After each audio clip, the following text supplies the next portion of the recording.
नमस्कार, ज्योती fashion designing मध्ये आपले स्वागत आहे। आजच्या व्हिडिओमध्ये आपण आर्महोल लेंथ मेजर म्हणजे आर्महोलची लांबी कशा रीतीने काढायची असते हे मी इथे पूर्ण डिटेल्स मध्ये कॅल्क्युलेट करून सांगितलेले आहे। जसे की आता इथे आपल्याला लहान मापाचे कॉलर मध्ये आर्महोलची लांबी काढायची आहे। म्हणजे तुम्हाला कॉलर वाले ब्लाउज शिवायचे असेल तर तुम्हाला आर्महोलची लांबी कशा रीतीने काढायची असते हे मी सर्व इथे डिटेल्स मध्ये सांगितलेले आहे।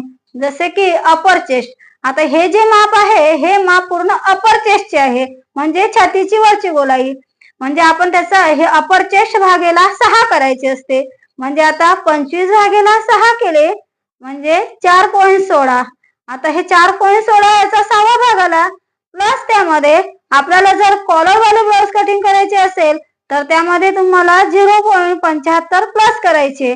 जसे की आता इथे 25 भागेला 6 आले 4.16 प्लस त्यामध्ये 0.75 करायचे म्हणजे 4.91 उत्तर येईल।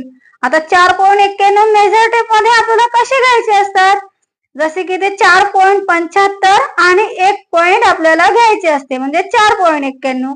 आता हे पूर्ण इथे कॉलर वाल्या ब्लाउजची पूर्ण इथे आर्महोलची लांबी काढलेली आहे। जर तुम्हाला डीप नेक मध्ये बनवायचे असेल तर इथे आपल्याला 25 भागेला 6 करायचे असतात म्हणजे 4.16। हे आपले डीप नेक मध्ये निघेल। आणि बन नेक मध्ये करायचे असेल तर हे 25 भागेला 6 करायचे म्हणजे 4.16 येईल। आता यामध्ये आपण स्टँड नेक मध्ये करायचे असल्यामुळे आपण इथे 0.75 ऍड केले। बन नेक मध्ये करायचे असल्यास आपल्याला अर्धा इंच म्हणजे 0.50 ऍड करायचे। आता हे पूर्ण मी इथे 25 इथे 38.50 आहे आणि इथे पूर्ण जसे की ते 39 आहे 39.50 आहे तर 39 इथे 40 40.50 इथे पूर्ण 50 पर्यंत आर्महोलची लांबी स्टँड नेक मध्ये काढलेली आहे।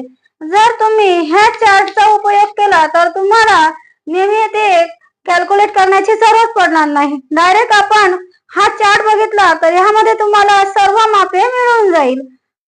जर तुम्हाला हा चार्ट ऑनलाईन मागवायचा असेल तर तुम्ही मला ह्या नंबरवरती कॉन्टॅक्ट करू शकता।